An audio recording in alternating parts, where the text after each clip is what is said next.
Prvi mož kitajskega nacionalnega statističnega urada Nin Zhe je na novinarski konferenci z zadovoljstvom razkril uspešne rezultate kitajskega gospodarstva. Izpostavil je, da je Kitajska gospodarsko stabilna država s svetlo prihodnostjo. Letošnji cilj, to je 6,5-odstotna gospodarska rast, je uresničljiv, je bil samozavesten Zhe.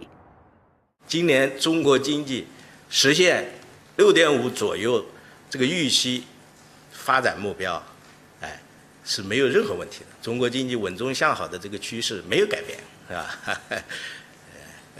可能还会更好一点的结果。 V prvi polovici leta je Kitajska beležila 6,9-odstotno gospodarsko rast, podjetja so povečala dobičke.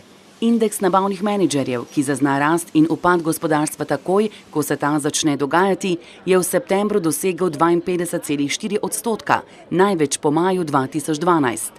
Dovolj, da je tudi Mednarodni denarni sklad prepoznal uspešno kitajsko zgodbo. Well, we've seen very strong growth in China in the first half of 2017 with 6.9% growth in both quarters.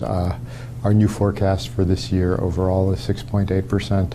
You know, it owes to a number of things. I mean, one is fiscal support from the authorities, which has been important.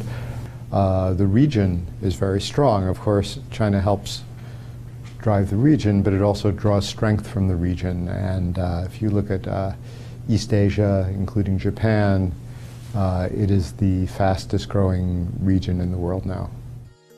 Eden od vzrokov za uspešnost Kitajske leži tudi v tehnoloških inovacijah, ki so eden izmed temeljev gospodarskega napredka. 科技创新取得重大突破。2016年，研究与试验发展就 R&D 经费支出15677亿元，与国内生产总值之比2.11。 Gospodarska rast in ostali kazalci gospodarske uspešnosti in učinkovitosti pa niso zgolj številke, zapisane na papirju. Koristi gospodarskega razvoja občutijo tudi ljudje.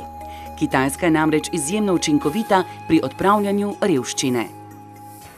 18大以来的5年时间里，我们前4年已经累计减少贫困人口5564万人，年均1391万人。今年我们至少减少1000万人。即使是这样，我们5年平均下来，每年减贫的人数也在1300万人以上。 Kitajska svojo gospodarsko vlogo v svetu tako ostaja pomemben generator globalne gospodarske rasti. China is a significant part of the global economy. Not only is it at least half at purchasing power parity, but you know, it contributes a huge amount to global growth in percentage terms, more than any other country. So, you know, good news in China is good news for everyone. Drugo največje gospodarstvo na svetu, ob upoštevanju paritete kupne moči, pa celo največje na svetu, svojo stabilnostjo in rastjo lahko povede regijo in tudi v svet v neko novo dobo, ko bo svetovna gospodarska kriza le še neprijeten spomin.